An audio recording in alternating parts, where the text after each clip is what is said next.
markets.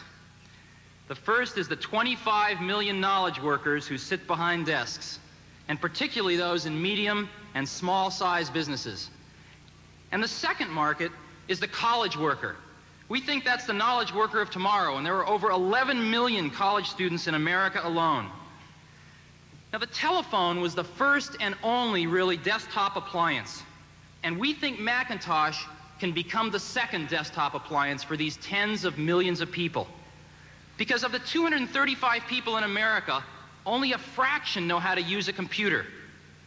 Macintosh is for the rest of us. And we need to communicate this message to those knowledge workers and college workers. And to do that, we are launching the largest advertising campaign in Apple's history, which will premiere on the Winter Olympics starting February 6th. And I'd like to show you 5 commercials now. It's more sophisticated, yet less complicated. It's more powerful, yet less cumbersome. It can store vast amounts of yesterday, or tell you what's in store for tomorrow. It can draw a picture, or it can draw conclusions. It's a personal computer from Apple, and it's as easy to use as this. Macintosh, the computer for the rest of us.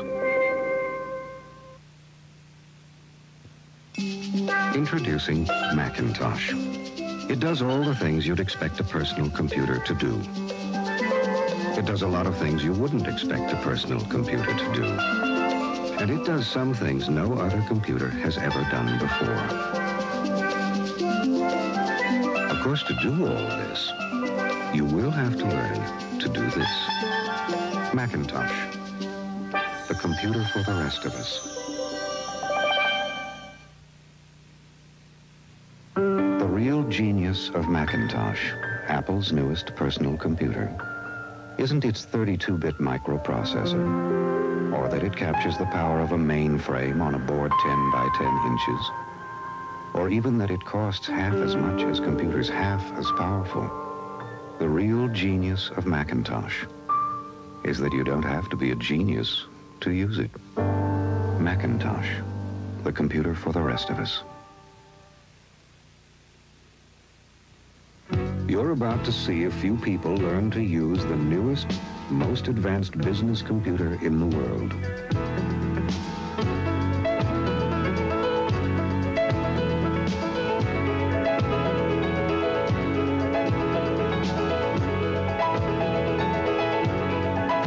If you know how to point, you already know how to use it. Macintosh, the computer for the rest of us.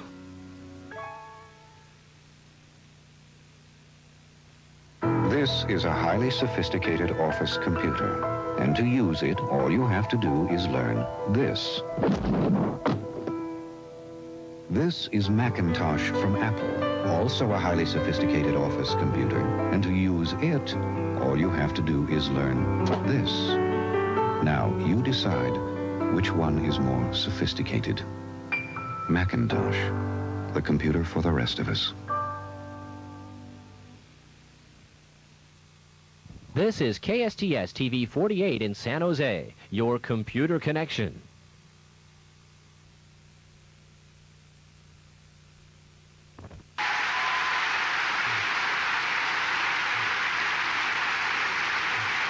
Those ads were prepared by Chiat Day, our agency, the same people that did 1984.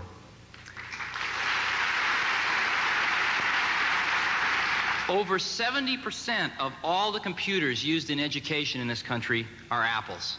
And we feel pretty good about that. We care a lot about the educational process, and it reflects a bit about what our values are as a corporation. And it's also an incredible leverage point for the Apple II. Now, most of those are in kindergarten through 12th grade. A year ago, we went in search of about a half a dozen colleges that would use a large number of personal computers in 1984, large being at least 1,000, campus-wide. Well, we didn't find half a dozen, we found 24. And today I'm really pleased to announce the Apple University Consortium, formed of those 24 colleges and universities around this country. And they're the opinion leaders. They are the Ivy League. And they collectively have placed orders for over $50 million today of Apple 32 Supermicros. And this is the list of colleges.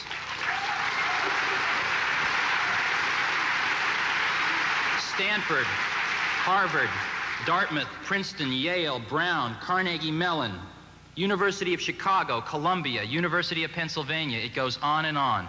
Every major university in this country that's going to be using a large number of personal computers next year chose Macintoshes and Lisas. And a ton of them are doing courseware development, and all of them are leading the way for the other 3,000 colleges in America. And they are telling us that Macintosh is the ideal campus computer. And we're really excited about this program.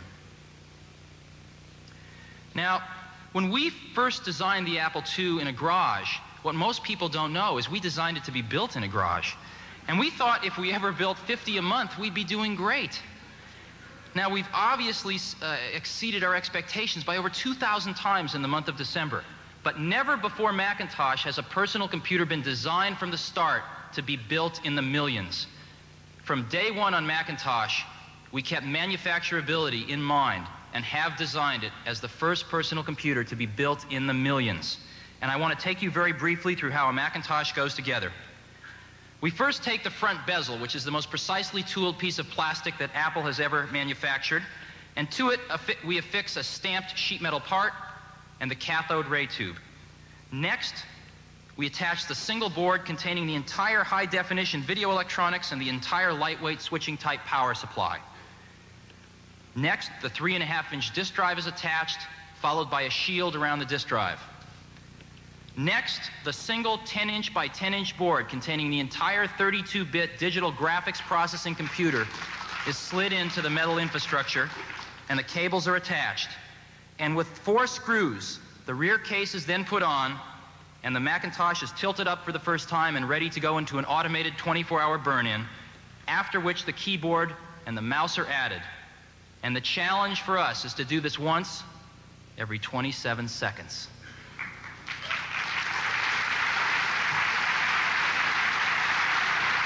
Now, to do this, in addition to designing the machine, in the last year and a half, we have designed and built the machine to build the machines.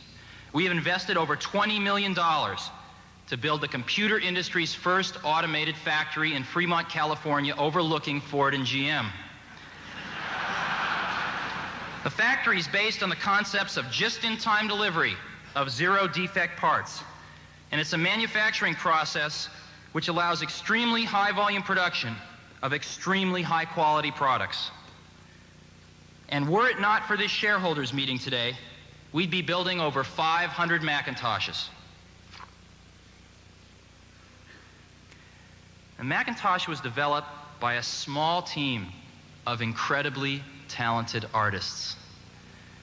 And the rest of Apple supported this core group of about 100 people, and they were able to leverage the resources of a billion-dollar corporation to create their dream.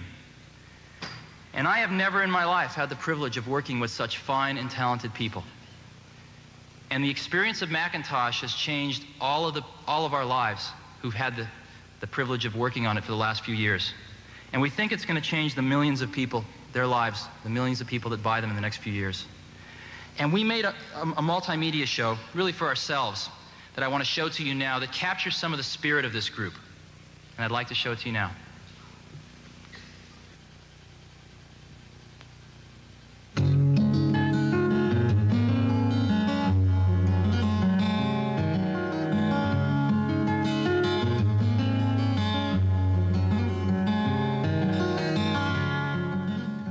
We started in a very tight-knit, small group, and we had this dream. It was sort of us against the rest of the world. But we started working on it, and us 5, 6, 7 people believed in the dream, and eventually it sort of grew.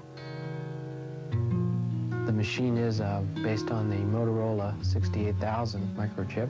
When we started working on Macintosh, we really wanted to get a unique synergy. Firstly, there's 128 bytes of dynamic RAM. There's 64 bytes of ROM. No compromise. Do it right. Do it really good, the way you would want it, and then figure out how to make it cheap so people can afford it. The display is a bitmap display. It has 5